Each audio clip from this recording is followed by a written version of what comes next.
Thank you for selecting Dundas Jafine's roof exhaust vent.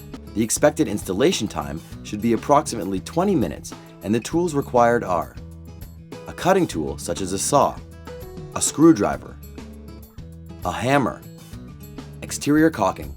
Butyl caulking is recommended. Locate an area on the roof as close as possible to the bathroom exhaust fan or kitchen range hood. Trace an outline of the roof exhaust collar onto the roof.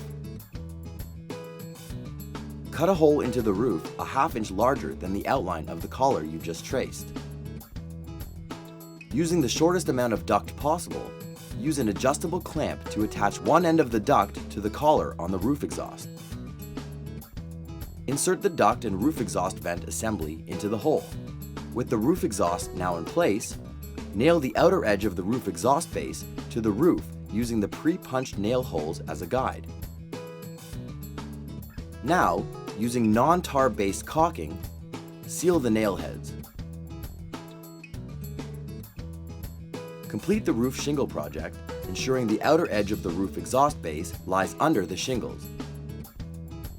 Once inside, secure the other end of the duct to the collar of the bathroom fan or kitchen range hood using another adjustable clamp. For more information about this product or other Dundas Jafine products, please visit our website at dundasjafine.com.